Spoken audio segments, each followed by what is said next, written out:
Hello, one. Hello, all. And welcome back to Uncultured Universe. We are the podcast where two friends normally show each other movies that they haven't seen in order to get a little bit more culture in their lives. I'm your host, Joe, and I'm joined as always by the gross, uncultured Justin. Disgusting.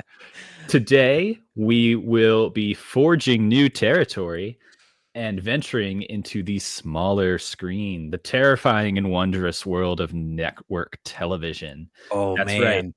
It's time for dysfunctional love with a side of fries. We're talking Bob's Burgers. Justin, My we have God. teased it for so long, almost 2 years on this podcast. We were like, movie. One day we'll get to TV. Yeah, You right. wanted to do books. I said I don't read books.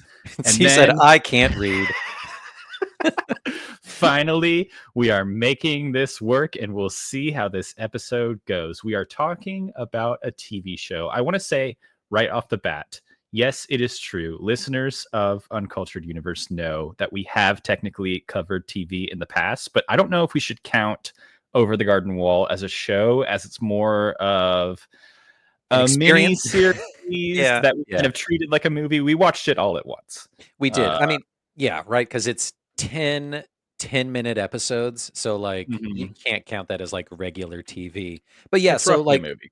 It's roughly a movie. And that was like our third episode or fourth episode or we something. were so young. We didn't know any better. It was the 90s. It was the 90s, man. Things were crazy. But yeah, like we're in this mid-season of shaking shit up. Like we're taking long hiatuses. We're doing shit to mix things up. The last full episode we did was the Marley and Me episode from last month with Ryan on. And that was our foray into books, plus film. Because that one also has a partnering movie to it. And when Joe was like, hey, I'm coming back from my trip around the world in 180 days. What are we going to do next? And I was like, Joe, fuck it. You're going to do a Bob's Burgers episode because we're doing things like that we've never done before. So I'm glad we finally got to do this. I'm glad I finally planted my ass down on the couch and watched several episodes of Bob's Burgers at your request.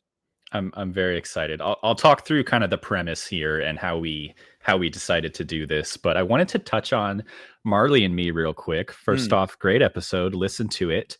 Thank you. Might be in the running. Tell me if I'm wrong, for movie that we have hated the most. You guys did not like Marley and Me the movie. Man, we tore into that flick so hard. Yes, that one definitely gets the 1 out of 5 stars for the Uncultured Universe, scale for certain.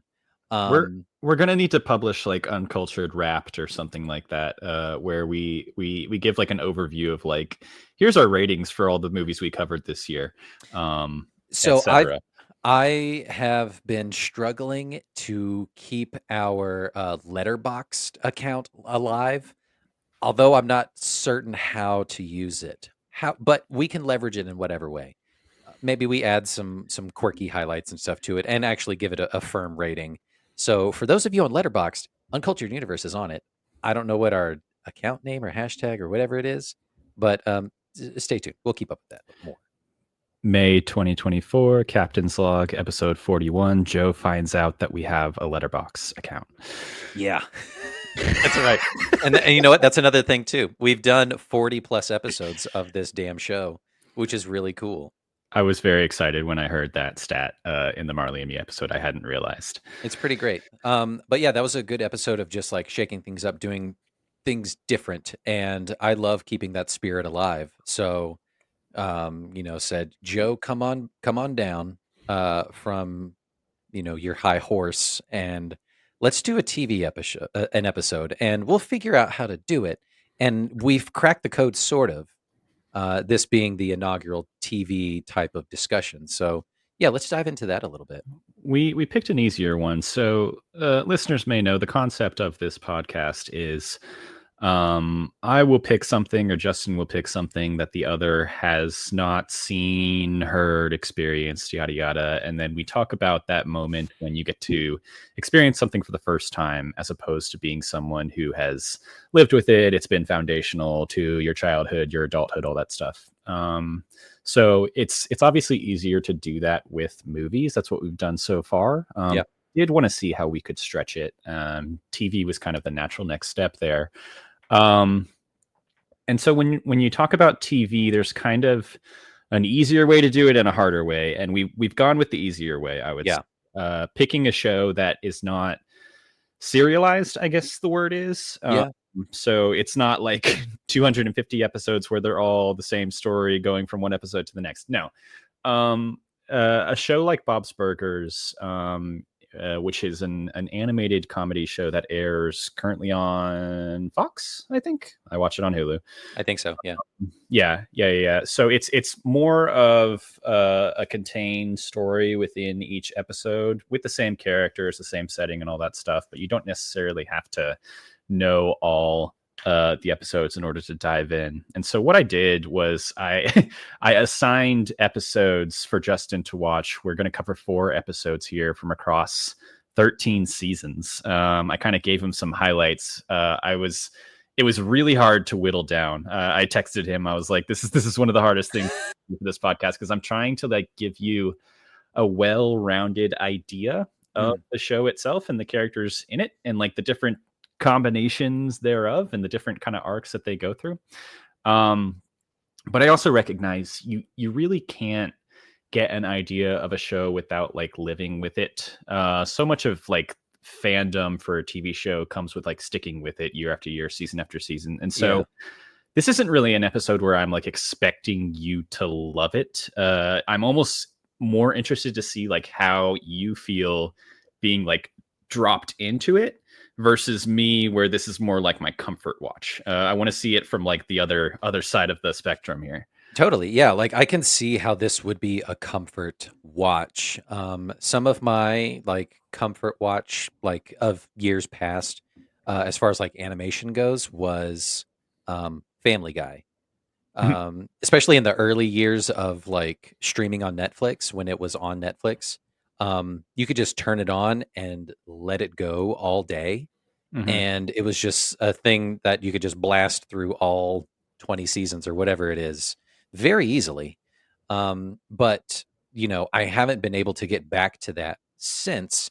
Spoiler alert, having a kid like decimates your like You can have it on in the individualism. delivery room. No, it's like, no. I love this one. This is going to be hilarious. It decimates your adult time, with a lowercase a, people, of, you know, between like work and taking care of the kid and doing all the stuff that you need to do. Realistically, like my partner Ryan and I, we only have like 2 to 2.5 hours just to ourselves at night after we put our daughter to bed, and before we take a shower and go to bed. So like we have to be very choosy with what we watch. Um, Yeah. so like we have very specific things that we like to watch. You know, Drag Race being one of them, Dropout.tv being another. So like being able to precariously balance that against, you know, stuff for the podcast and stuff is very tough to do. But all that to say, prelude to say, I can see how this show is such a comfort watch because the characters are so lived in and dynamic. And I liked that you gave me such a wide breadth. You know, not even just from like season wise, like you gave me like season 3 and 4, 8 and 13. So like that's given a lot of time for the characters to develop. It gives the cast a lot of time to marinate and work together and make those kinds of connections with each other. And but it feels the same to me of season 3 versus 13. Like the characters feel just as comfortable in season 3 as they do in 13, right? So I can see how this is a you know, beloved TV show by many people. It just was never one of mine. I never got around to watching the show. I don't even know when it started, like when it came out, but I'll get you some stats in a second, but yeah, like it came out in 2011. That's when it premiered. What did you know about this show having not seen it? Like having just heard about it, what did you think it was about? Like what was your impression of it? Um, so like you said, it was on Fox, and that's alongside like American Dad and the Cleveland Show, like that universe of Family Guy, that kind of thing. But I was already firmly in the Family Guy universe, and I was like, I don't feel like starting another show, or it just never gripped me of just like I want to live in this world at this restaurant with this family. Mhm. Um, to me, it felt like uh, uh, which most of these animation shows are that are centered around a nuclear family. Like it's just another Simpsons rehash kind of a thing. Mhm. Um, where you got the central family with the wacky characters, and the neighborhood is a character itself, or the city is a character itself. Um, it just never like got its hooks into me. I've known plenty of people who are like, "Oh, I fucking love this show. Bob's Burgers rules."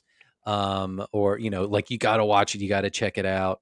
It's like I remember seeing like costumes at Dragon Con about it, and seeing memes and stuff, and like I don't get it, but I don't understand the reference, but I can appreciate it for what it is. Like one of the episodes you gave me to watch was a Thanksgiving episode, and I was like, "Oh, I bet that's like the meme of like the pass the cranberry sauce." And I was like, "Oh, okay, this is going to be where it comes from." We're having mashed potatoes. Yeah, but turns out it wasn't this episode, Hmm. which is fine. So it just never popped in my radar of just like I need to watch that show.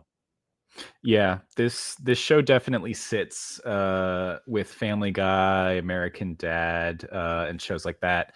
Like under the umbrella that the Simpsons initially established. So you have that like kind of working class family, three kids style mom and dad, like animated sitcom um, that all these shows tend to kind of share, Hmm. and not just because like they're all kind of like the on the Fox animation lineup, but then you also have shows that are kind of tangential to this, like South Park is Yeah. a show that I would think of here.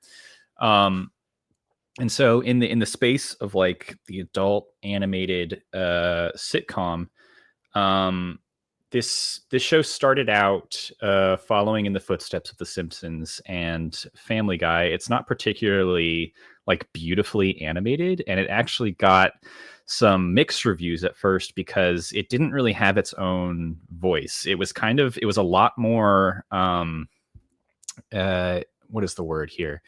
It was a lot more like crude than you would Right. think, Yeah. given like later episodes. Like, I'll talk about like the original concept for the show, but like the first episode has like a child molestation joke that's kind of like thrown out there. Yeah. They're all kind of like meaner to each other in a Family Guy sort of way.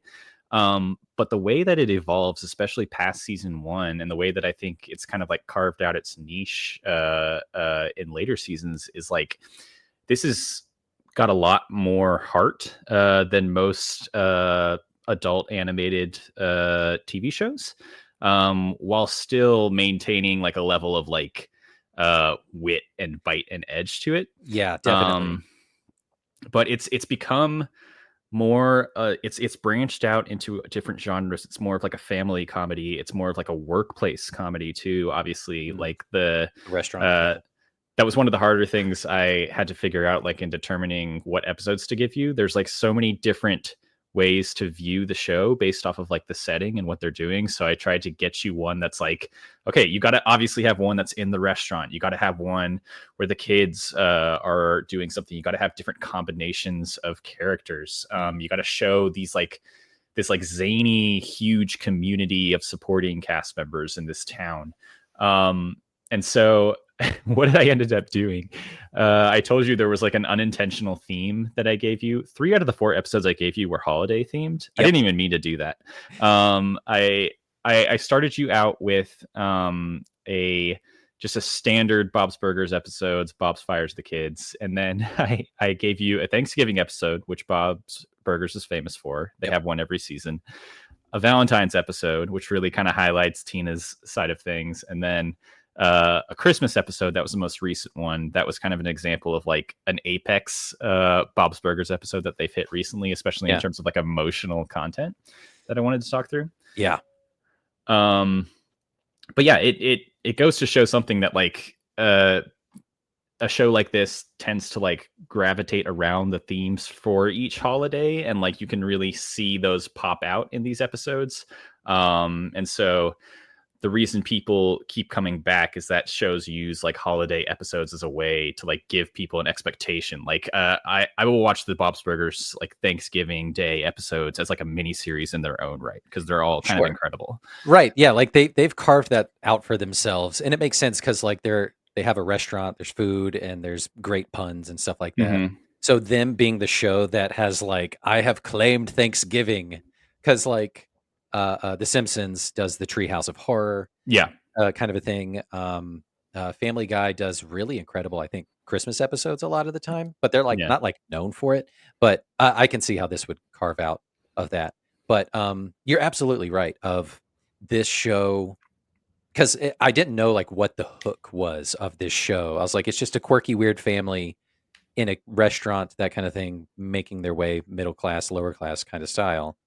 And since you mentioned that it does have more heart comparatively to, obviously a South Park or Simpsons or Family Guy, American Dad, where like you get some like emotional resonance every once in a while, every once in a blue moon. This one I could definitely see, at least from this quick, snapshot of these episodes of just like, just saw the fucking spatula in your hand. The quick snapshot of these 4 episodes is just like, oh, that one was really sweet. Oh, that one was really sweet. Oh, I could see where this one is like, and it's the family and the relationship and stuff like that. But we can talk about that in a second. But first, before we progress any further, yes, you gave me 4 episodes. So we started down the list, getting ready to go, fire it up. And I said, you know what? I'm going to break what Joe tells me to do. I'm going to watch up season 1, episode 1. Oh, God. So I did it anyway. So I know that the child molester, it comes with candy joke, and it's fucking hilarious. I thought that was really great. But anyway, before we divulge too much further, we'll watch this thing that I put together. Joe, you're going to love it. Yeah. If you think about it, any box could have vibrators in it. Oh my God, it's my toys! Wow, I haven't seen these since I was just a kid. I used to hide it from my dad because he didn't want me to have toys during work hours.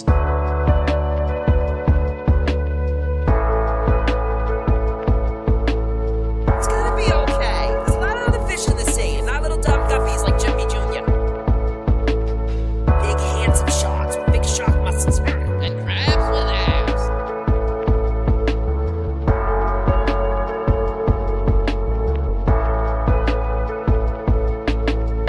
Things are not going great with Tony. Haven't been going great with Tony for a long time. You know, Tony's hot, but maybe it's time for me to just settle.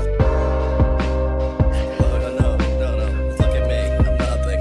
You love Tony. Stay with Tony. You know the drill. Every year I enter a poem with the word poop in it so that if it gets selected, I get to say poop in the library. And they put the poem on the wall for a month. That's not a great reason. Never mind.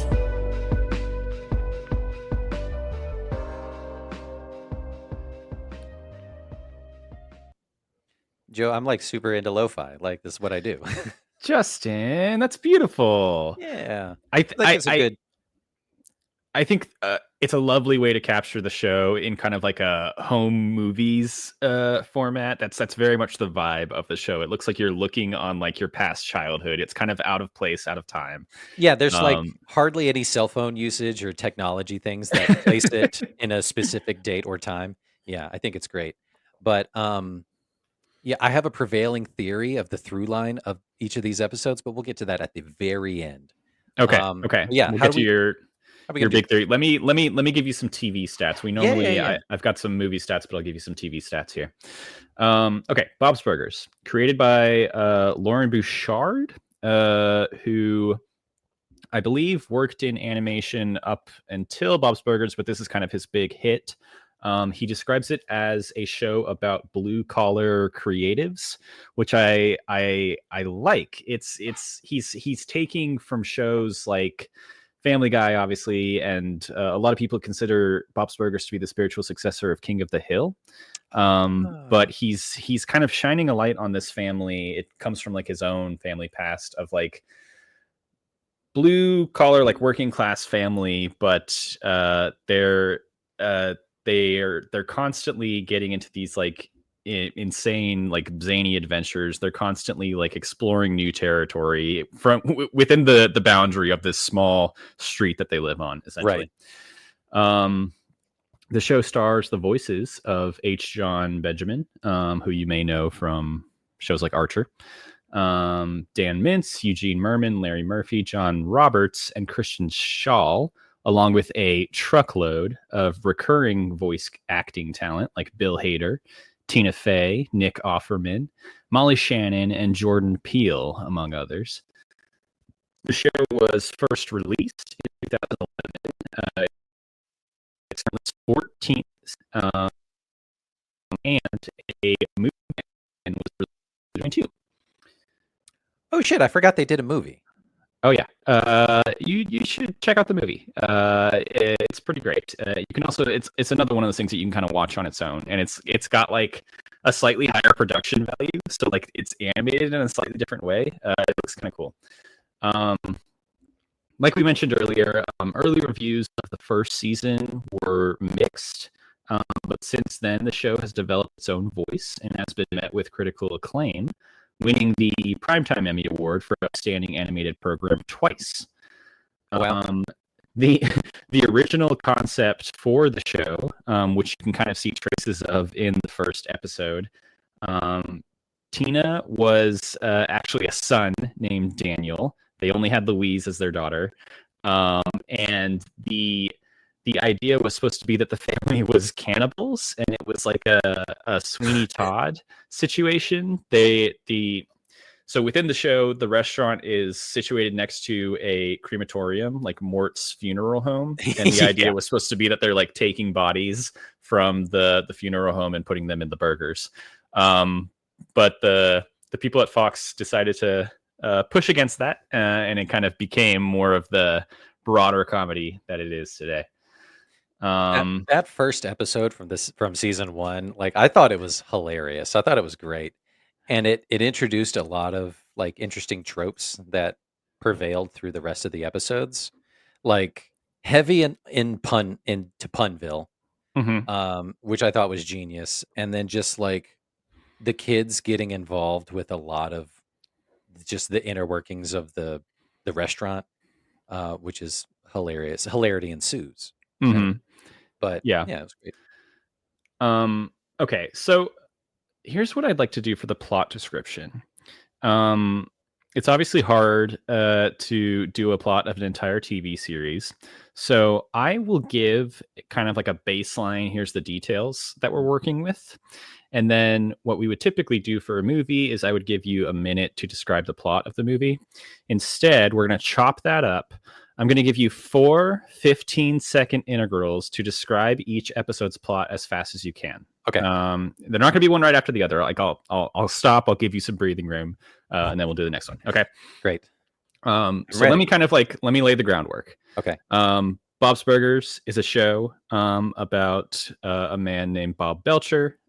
He runs a burger restaurant with his family, his wife Linda, his oldest daughter Tina, middle son Gene, and youngest daughter Louise. They're all kind of zany. They all work in this restaurant together. The kids go to school. They're friends with people in the neighborhood. They all have different personalities. Tina's kind of shyer and a teenager going through hormones. She's the conscience of the group.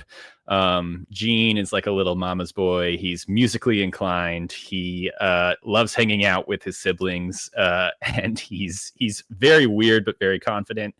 And then Louise is the schemer of the group, always trying to get rich quick, always manipulating everyone around her. But the best episodes with Louise are where you kind of see that she has a heart of gold beneath it all.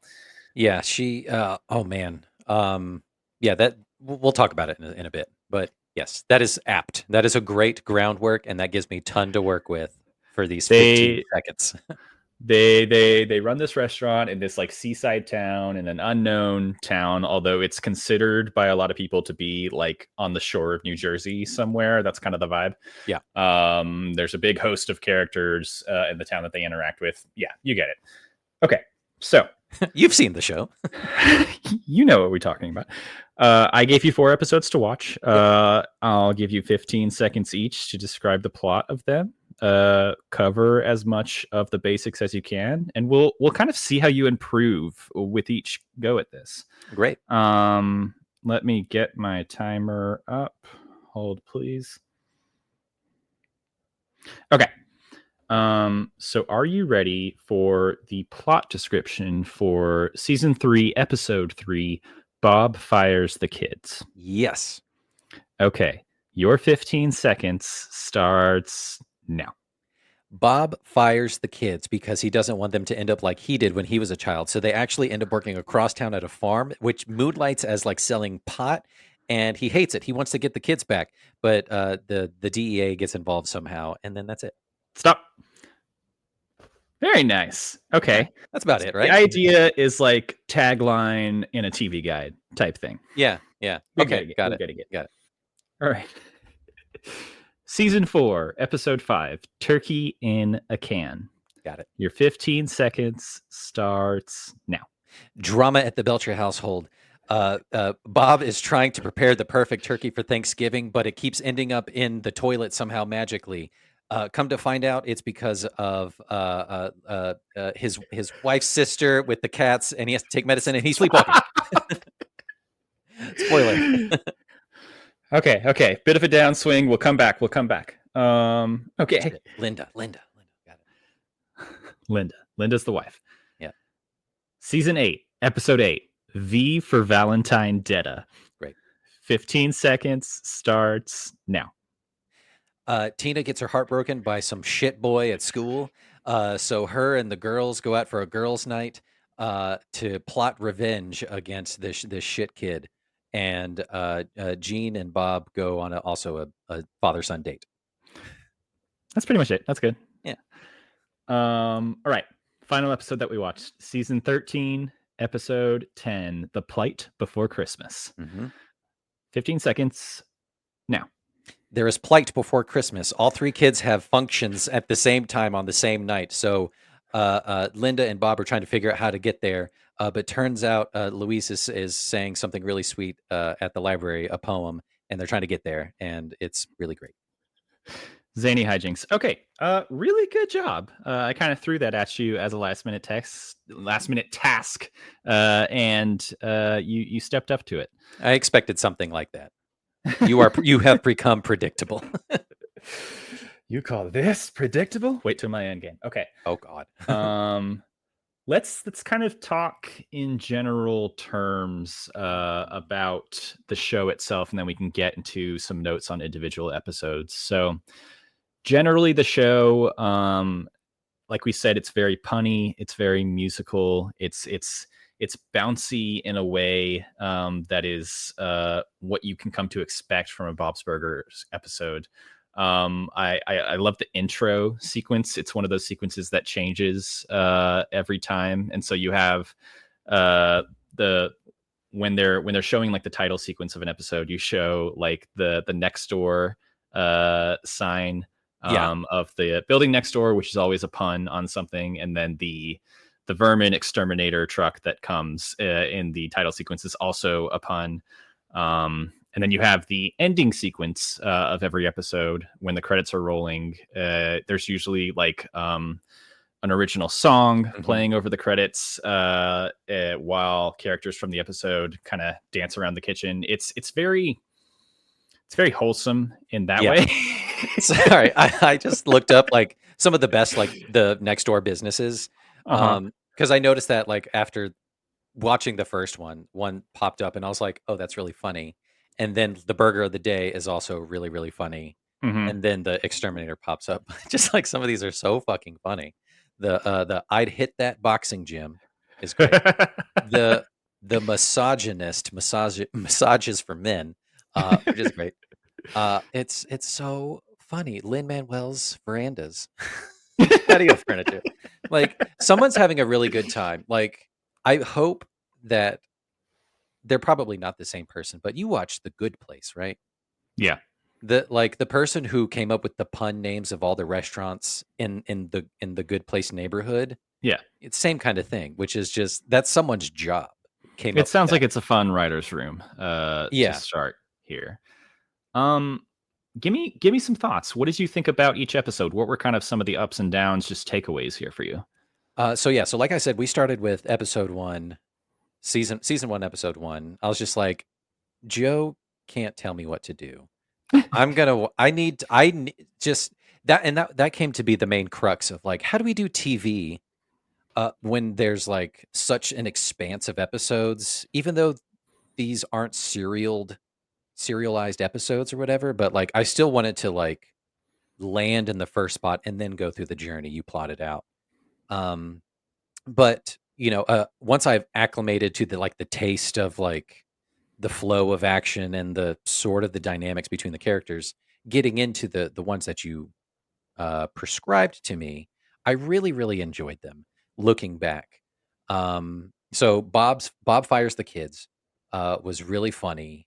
That one was the most like joke forward of like ridiculous premise forward, working on a blueberry farm that moonlights as selling copious amounts of drugs. Like I thought that was hilarious, and loving Nick Offerman and Megan Mullally. Like that was just spectacular.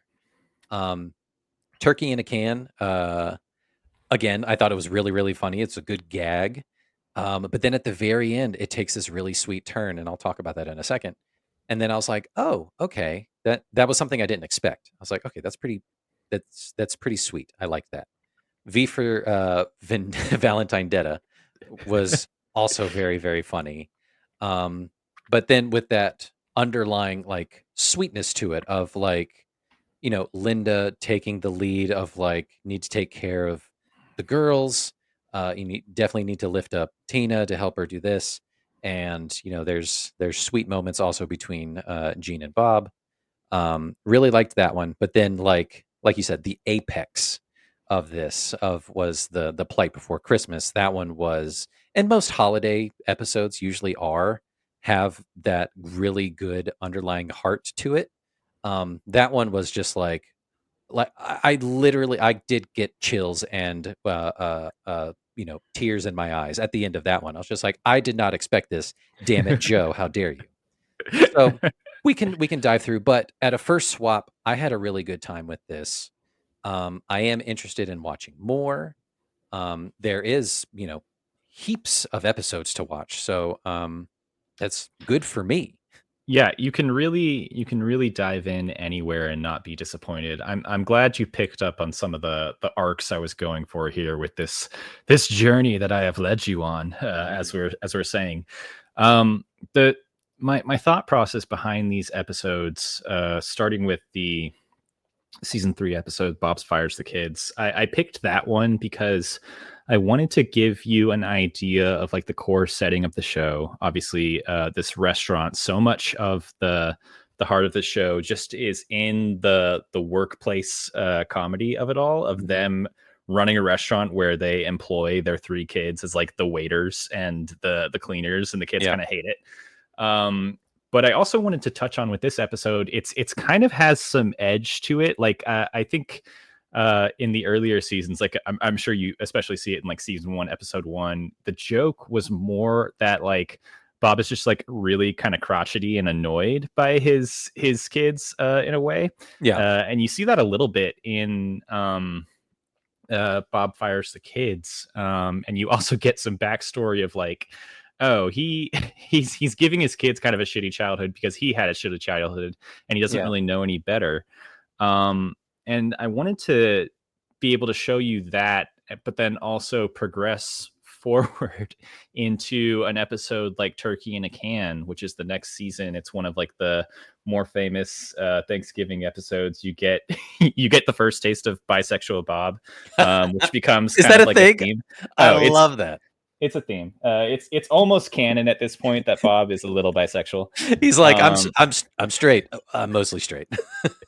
there's instances throughout. But then you also start to see the show's creators realize like maybe we should start kind of like chipping away at this guy and like having these episodes be more focused around like, yeah, it's hilarious. Yeah, they're all kind of like ribbing each other, and yeah, like they live this kind of shitty existence on top of their burger place. They literally live on top of their restaurant. Yeah. But it's also kind of wonderful, and they find this like deep love for each other within all of this, and they don't need anything else. They don't need like money or like a nice house. They really just need each other in all of this. And so it's appropriate as a Thanksgiving episode. And then that also introduces some side characters that are kind of very recurring throughout, like Linda's sister Gail, who is also voiced by Megan Mullally, and then Teddy, who's kind of unofficially the sixth main character of the show. He's kind of the biggest recurring character. He's their biggest customer, and he's also like a handyman. He comes in and fixes the restaurant a lot. And so you have that in that episode, and then getting into V for Valentine-detta, I wanted to branch out a little bit more, get them out of the restaurant, out of the house, and show like how guest characters can like have such like prominent impacts on the show. Like this is actually the first time Nat the limo driver shows up on the show, but she comes back. She comes back in like a few other ones, and it's easy to see how like given the right like voice cast, given the right like personality, a character can kind of slot in and feel like they were built for this show, even if like you've never met them before. And then also in this Valentine's episode, it's interesting to see the different like combinations of these characters that can work and produce different types of comedy. Yes. One of the notes I had is that this is one of the few shows where like I don't necessarily have a favorite character, because they all have like moments in episodes where I love them all kind of equally. If I absolutely have to pick, I think Linda edges out by like a hair as like my favorite one of the group, the mom. But what I love about Bob's Burgers and other animated shows like this is like it's gone on for so long that depending on the storyline with each episode, the A plot, the B plot, you're going to get like different pairings, different like groupings of characters, and have different dynamics in that way. And so like the V for Valentine-detta episode is the girls and the boys split off. You get like a classic like Gene and Bob episode, which comes around every few times, but it's so great to see them one-on-one, because you don't usually see it too much, and you get to see like Bob's softer side. Like he's not really like a super like masculine dad in that way. Like he loves his kids for who they are as individuals, and his kids are fucking weird. But they also like love each other and love their parents. They're like happy kids. Which you know, you appreciate. You don't, maybe you get some of that with some of the other characters from like Family Guy or whatever, but like the relationship between the kids is I think the stronger bond that kind of prevails through each of these episodes. You know, the first one, where they all like are fired from the restaurant, but they stick together to go work at a blueberry farm. They're still doing it together, but they're each kind of conflicted in different ways. The turkey in the can, they're all, you know, it's kind of the mystery setting, right? With Luis trying to like uncover what's actually happening. And then you get the girls all together, which was great. I thought that was a good dynamic as well. They're all so different and independent, but at the end of the day, they all just kind of love hanging out with each other the most. And it's kind of sweet. And all of this leads up to, I had to give you the Plight Before Christmas. So when that episode came out, people kind of knew it was different. It's one of a couple episodes in these later seasons where you can tell they just put a little bit more oomph into it. So there's this Christmas episode. There's an episode called Amelia where Louise has to give like a presentation on Amelia Earhart to her class. It's actually a season finale episode. There's like a lot of heart in that one. And then there's an episode called, oh God, I can't remember the name, but it's in one of these later seasons where it focuses on Rudy, who's actually like a complete side character, but like it puts the entire episode on him and like him going throughout his day. And like it completely takes you off guard. I don't even think you saw Rudy in any of these episodes that we saw. No, He's I don't like even know who the fuck that is. He's one of their friends at school. He's in like Louise's grade. He walks around with like an inhaler. But like especially since the movie came out, and maybe they've gotten, I don't know if they've gotten like more budget or anything like that, but they've started to like experiment with a few different things. And so you get an episode like The Plight Before Christmas where it's kind of it's a basic sitcom-y plot. Like all three of the kids have some sort of school performance thing the same night, and Bob and Linda have to figure out who's going to go to what. And there's only two of them versus three of the kids.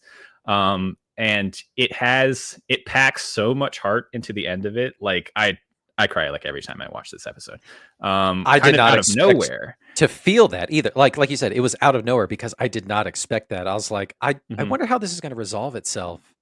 And then you get the scene like where you think it's Tina coming up in the star costume, and it's not, and you're like, oh no, she went to go see. Oh my God. And then like Gene's doing the thing with the music, and the music swells and it sounds really great.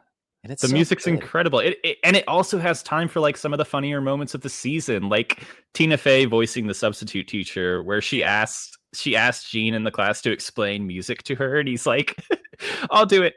Wait, we should start at the beginning. We should start at Prince. How are you with explicit lyrics? That was so funny. Like, but that was such a good cap to it, of just like, okay, that's what this show really drives at. And over time, yes, more budget, like you get more talented writers in the room, and like they're finding their foothold of like, these are the kinds of stories that we can tell. I think it's super relatable, from like an every family kind of way of like, how do you split your time between kids that have things to do, very important things to do? Like, it's a real life slice of life type of setting, which is really, really great. And this was a wonderful cross section. Yeah. And it's interesting to talk about TV in this way too, because like so many of these emotional moments, especially in like the later seasons of the show, feel earned in a way because of the amount of time that we spend watching like years and years of the show leading up to it. Oh yeah. I could imagine like the Christmas episode hitting really hard if you'd been there the whole 13 seasons. But yeah, when they've never really done something like that before. But you gave me 4 episodes. Well, I watched 5, but you gave me 4 and it still hit. Just because it's really good writing, and the characters are so well rounded. It was just like, this makes sense. This feels earned. So I'm just looking at some of my notes as I was watching each episode. So The Plight Before Christmas, I have in all caps, foundational episode, game changer. And then I'm quoting Miss Merkin says the play is about love and loss and online shopping and the end of innocence. It's a xylophone performance. Oh, that's right. It's the most xylophone time of the year. The episodes where Louise has a heart of gold. I love such a great example of also like Tina's role within the siblings. She's usually kind of the pushover. She's a little bit slower than them, but she's ultimately the conscience of the group. Like she hates going. She's the anxious one, but she's also like incredibly hormonal. So Tina's episodes where like her hormones essentially take over and she reveals like how much of a horny little teen she is, are always hilarious. You saw a glimpse of it with Jimmy Jr.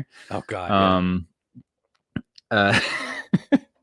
The Valentine's episode, Teddy DVRing Law and Order and not wanting to hear spoilers.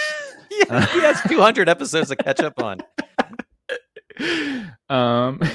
Turkey in a can. You get bisexual Bob. You get Tina practicing how to be a grown up by saying stuff like in this economy. I thought that was brilliant. A turkey in every toilet, only in America. Oh, that was a good line too. Yeah, I don't know. It really comes down to being like a comfort watch. It's a show that you can throw on regardless of episode, regardless of season. There's a consistent quality to it that has kind of miraculously maintained for over a decade at this point. Like, you get shows like Family Guy that are in like season 20 right now, and they're kind of coasting. I'm interested still to see where Bob's Burgers is going forward, especially with the movie release in the last couple of years, especially with these kind of more experimental episodes. You had a little bit of it in the trailer video that you put together, but there's actually an episode where the animators kind of like worked with like 30 or so different style animators, and they let them animate like every few scenes, and it was just like a normal episode, a normal story, but the animation style changes every few That's scenes. so wild. It's not addressed like at all. That's great. It's a really cool one to watch. That's fun.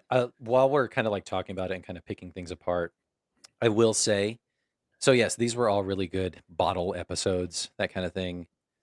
The Plight Before Christmas makes sense as like an emotional apex. It still got me. That was great. But in a more real sense, the one that caught me the most off guard because of who I am and where things are in our lives right now, Turkey in a Can at the end slammed home for me for sure. I was like, that is the sweetest thing, because Bob is sleepwalking because of the antihistamine or the allergy meds he's taking because of the cats, but he's reverting back to potty training Tina because she wants to sit at the grown-up table and he doesn't want her to grow up. And I was like, holy shit. When I thought about it, I was like, I'm going to lose it right now when I think about that. I thought that one might be good for you. Yeah. Because we are literally in the throes of potty training. And that one hit so hard, Joe. I was trying to little baby Tina in a nightgown and glasses. Yeah, but just him, like, but also cut back to him holding the turkey of just like, oh, you got to make pee pee or poo poo. Like, it's hilarious. But yeah, that one definitely slammed it home for me, and I was just like, holy shit, this is great. It's really those moments that kind of make this show what it is. It's like it's a smelly, grimy show, but the point of it is that they love each other because of and in spite of all of that. They love the lives that they lead. They love their home, even though they complain about it. They love the business, even though they complain about it. There's some episodes that talk about like how Louise secretly is looking forward to maybe taking over the business after Bob is old and gone, and how he's kind of like excited to see what his kids do in the future with like they're so weird, but they're also like so extremely creative and talented, and they have these skill sets, and they're boldly going out into the world and doing all these things. And it's a show ultimately about like not letting material things like money or circumstance hold you back. Like they are kind of a poor working class family, but that doesn't really affect them in the slightest, or the relationships that they have. Which is a good, anchor for majority of the audience who's going to be watching this. I think I can see a tangent, a clear dotted line in red Sharpie being drawn between this show and probably Bluey, something like Bluey. It's the same kind of a thing of just like, it's this nuclear family kind of thing going through just regular everyday things, which are just so incredibly relatable when it comes down to it. We've watched a bunch of Bluey because of just where we are. Even though that show cranks up the emotional resonance and like heart-wrenching stuff more often, it's still like plenty funny, and it plays to kids really well. It plays to adults really well. It tones down obviously the some of the raunch factor and some of the punny jokes and things like that. But I can see in a world, I could give a TED talk on Bluey and Bob's Burgers sharing similar life lessons. which is great. I mean, I think we're in like a really interesting moment for animated television these days because you get shows like Bob's Burgers, you get shows like Bluey that are pushing animation closer and closer to being like relevant and relatable to the human experience, even though they are these animated shows and they star cartoons, they star dogs. You know, they're not necessarily visually relatable, but like the themes that they're talking about, the stories that they're covering, they're just kind of like smaller slices of life. They're not trying to like be Game of Thrones or anything, but No. you can connect to them more because of that. Yeah, like something like The Simpsons or South Park, which has been on for, they both have Mhm. been on for eons, kind of a thing. Like, I remember starting out watching both of those shows, and it was taboo, you know. Yeah.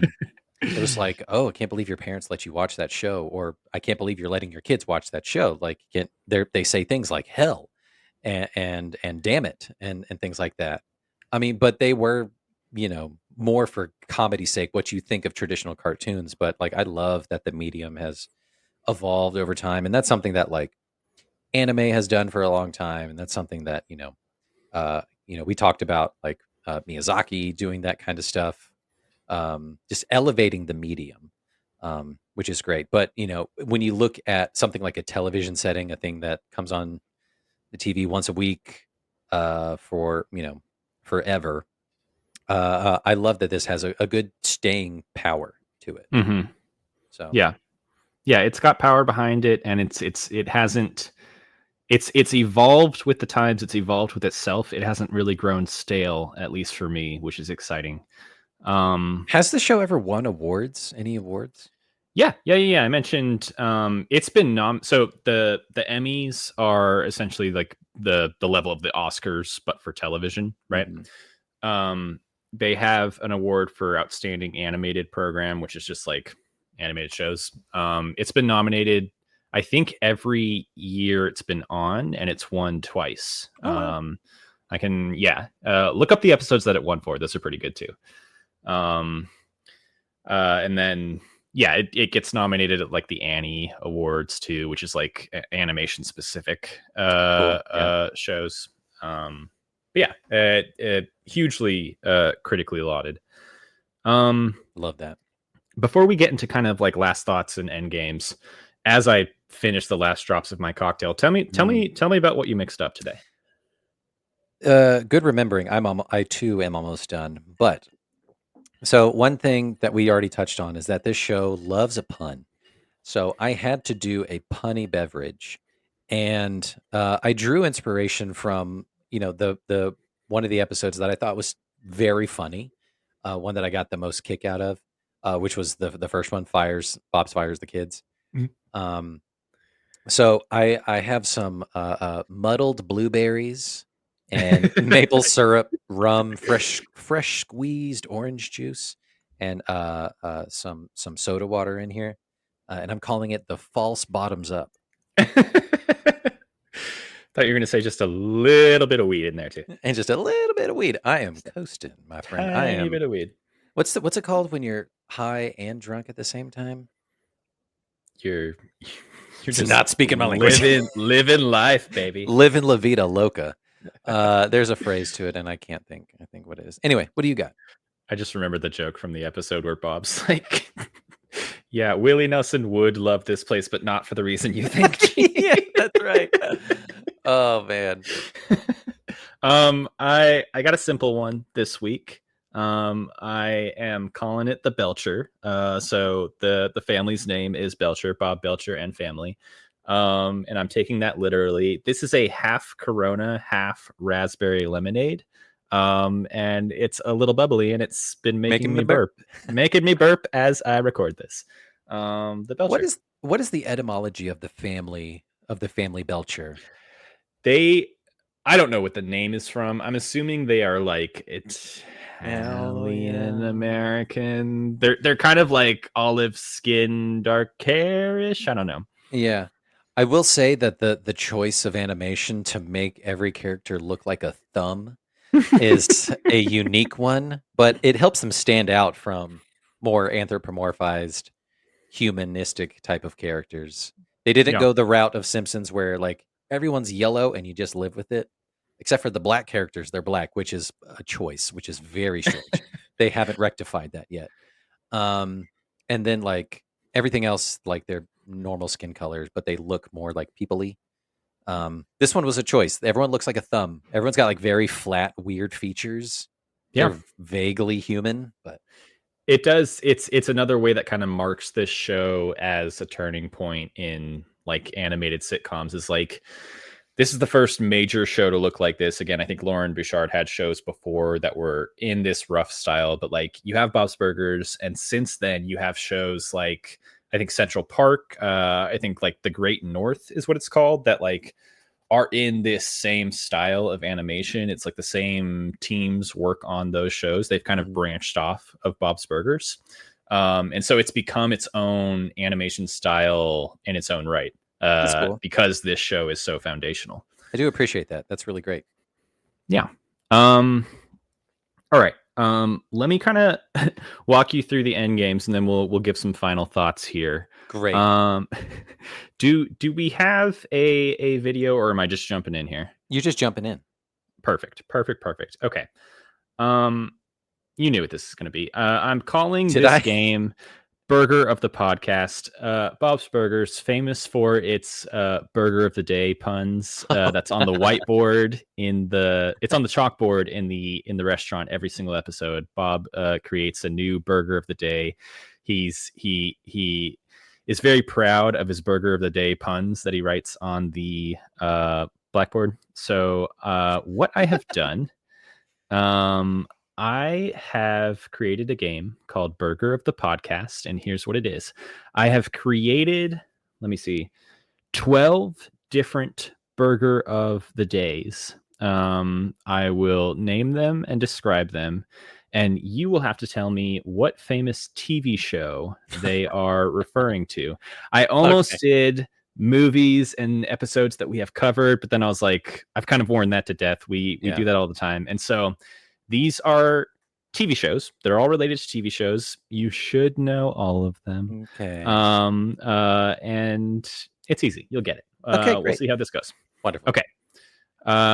I might butcher these pronunciations, so if I need to like say things in different ways, just kind of let me know. Okay. And we'll go through it. Number 1. The Kramerican cheeseburger comes with American cheese. Which show is this related to? The Kramerican? I mean, is this Seinfeld? Is this a Kramer burger? It's Seinfeld. Great. Okay, all right. I got it. I got you. You're 1 for 1. Number 2. Okay, sorry. Do it. The Minter is gumming burger, served with a side of mint gum. Mint gum? Yeah. The mint. Oh wait, the Minter is coming. The Minter is gumming. Gumming. Oh, is this Game of Thrones? It's Game of Thrones. Why mint? Because It it's a rhymes. mint. It's a mint. Okay, mint burger. I love it. Don't question my method. I'm not. I would. All right. Number 3. You're doing great. The Spring Onion Field, Illinois burger served with scallions on top. That's The Simpsons. Classic. It's classic. You got it. Number 4. The Albee Hair for Chew burger served with a side of angel hair pasta. That's Friends. Yeah. I'll be hair for chew. That's good. Okay. Number 5. The final Franchmeer burger comes with cream cheese. Final row. Star Trek. Yes. Oh, These that's are- good. These will only get harder. Oh man. Okay. Number 6. You're doing fantastic. Yeah. Number 6. The doesn't cook like anything to me burger comes with a raw vegan patty. I know this. Doesn't cook like anything to me. Doesn't look like anything to me. Doesn't look like anything to me. Oh my God, I can't think What is of it. What is What it, is Justin? We watched this show together. What is it? Doesn't look like anything to me. Oh my God, my brain won't. The rum. It's the rum, Joe. You'll get there. You'll get there. Do you want a hint? Mm-hmm. Okay. HBO. Okay. Kind of sci-fi. Mm-hmm. Oh, Westworld. Westworld. Doesn't look Hey. like anything to me. Oh, that's good. God, remember Westworld? Remember those simpler times? Yeah. Okay. Here we go. Number 7. The sunny side up day, sweeping the clouds away burger comes with an egg. Is it a big bird egg? Sesame Street? Is that Sesame Street? Yeah. I should have made Yeah. it a big burger egg. God damn it. Okay. Number 8. You ready? Mm. The That's Nut Bee Spread burger comes with honey and peanut butter. That's nut bee spread. Nut bee Arthur. No, that's not it. Am I going down the wrong path? Jonathan said this one was too hard. That's nut bee spread. Try saying it fast. That's nut bee spread. Give me another hint. The That's Nut Bee Spread. That's not bee spread.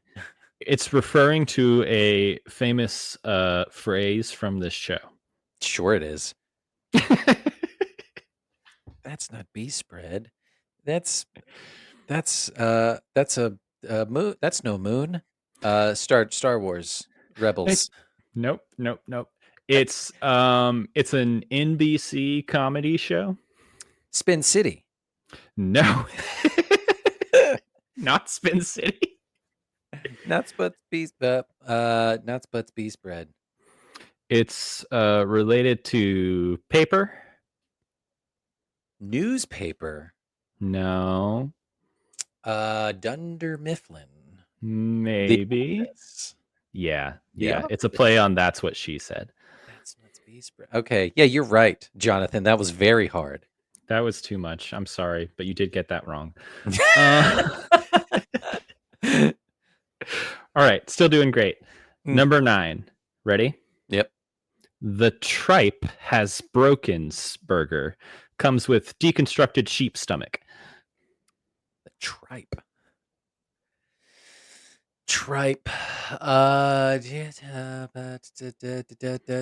Oh man, you got me. I don't know. The Tripe Has Broken. The tripe has broken. Oh, is that Survivor? Yeah.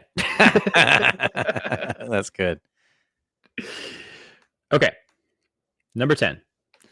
The Oh My Cod They Grilled Kenny burger comes with grilled fish instead of beef. Oh man, that's so good. South Park. That's good. You got it. They grilled Kenny. All right, two more. Uh-huh. The Chardis burger comes with chards.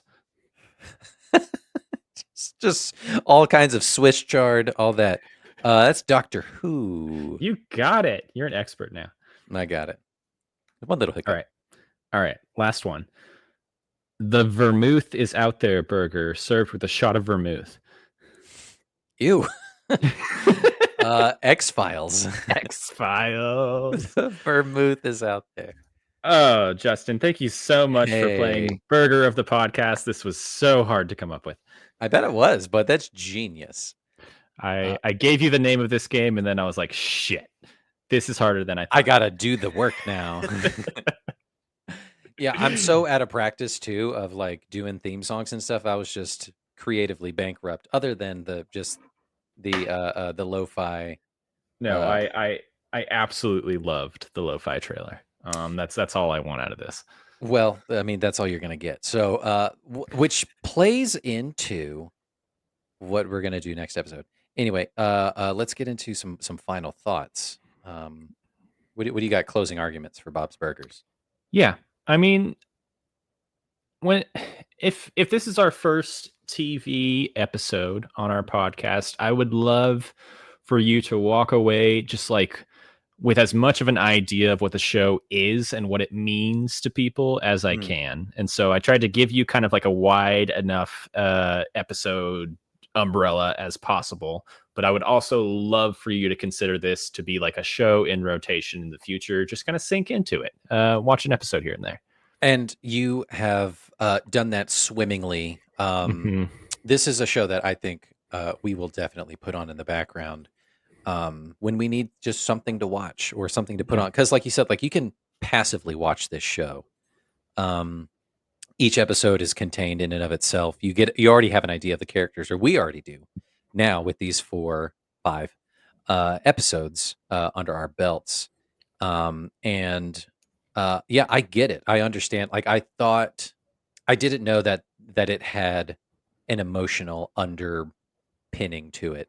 I didn't Mhm. know that it was, going to have these emotionally resonant, really sweet moments between family members. And that brings me to my ultimate theory and thesis about these episodes that you chose. Joe, you famously come from a large family of 12, um, 15 brothers and sisters, I and, do not. I have 6 brothers and sisters, listeners. but it's a lot nonetheless. And a lot of these instances, I think, pull towards some of your maybe of like remembrances of growing up, of like having multiple functions on the same night, and hilarity ensuing at the family house for Thanksgiving. um I don't think your parents own a restaurant or a business together, but like I bet the sentiment is there because you were all homeschooled. um Things like that. And I think that's partly part of the reason why you may love this show even though you don't know it yet. It exudes good family energy, and I think that's part of the thing that you love. Justin, I thought I would be the one teaching you this episode, but no. I I got have learned more about myself. No, I fully see the through line there. One of the ways I love to describe my family is like through the different combinations of like siblings and parents and stuff that are available. There's so many angles to look at my family Yeah. in that way. And yeah, it falls right into the way that I love this show too. Is like you roll the dice with each episode. Any different combination of characters, you're always going to get something new and great. I love it. It's great. Yeah, this was a fun new watch. I'm glad we kind of cracked the code of like how do we do TV. So I'm going to figure out how to return the favor. I'm excited. There are several shows that I love that you haven't seen, but they are serialized. So Mhm. I don't know how we do that, but we'll figure it out because like fuck it, we're in the season of shaking shit up here. Yeah, yeah, it's another mountain to climb. Give our listeners an idea of what's coming next. What's coming in down the pipeline in June? So before we get to June, I'm gonna put together, Joe, I don't know if you want to be on it or not, but maybe if you can spare the time. I was planning on doing like a best of clip episode, a clip Mhm. show. Kind of looking at this is also kind of like a foray into music of sorts. We've put together a lot of like unique musical interludes and stuff for this show. But usually they're at the tail end of the episode. Um, so I wanted to kind of bring those to the forefront and highlight some of like my favorite musical pieces that we've put together. I think of like the Labyrinth episode that we did. I loved that song that I did for that, as well as the Muppet Treasure Island one. Just kind of just going through and talking about like this is how the song was composed, or this was the inspiration, and watching the video, watching and listening to it, kind of talking about it a little bit, maybe doing like 5 or 6 highlights, just It's doing just a real very yeah. Yes, it's very talking head style. It's very documentary. It's very Siskel and Ebert. Yes, Yeah, love right. it. So probably do either if you want to be on it, or it'll just be me just kind of talking about those things. It's going to be a clip episode, y'all. Of uh, Speaking of TV shows, speaking of TV shows, it's going to be that kind of thing, but it's going to be musically focused. So we're going to be talking about that. However, after that, once we move into June, This was just a surprise kismet moment of a text between Joe and I. This is also TV adjacent, but with their movies we're going to be talking about. We're going to be centering around the Saturday Night Live universe.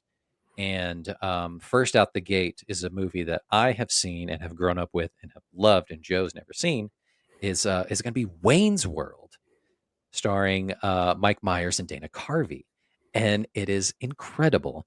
And that one's going to be so much fun to talk about.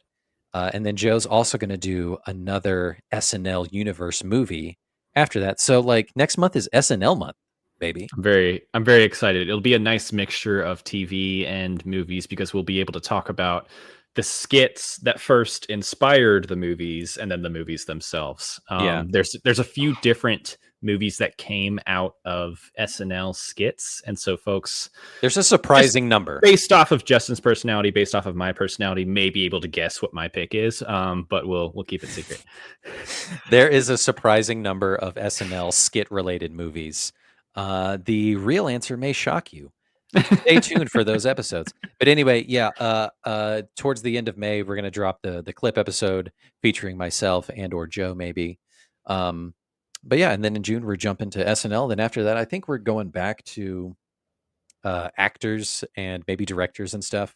Kind of circle back around there. I'm very excited for our July miniseries. Yeah. Oh, it's going to be good. Yeah, that'd be great. But anyway, Bob's Burgers, I had a great time with it. It's going to get on the rotation. We're going to keep Hulu just because of it now. So did you get Hulu for it? No, we've had Hulu.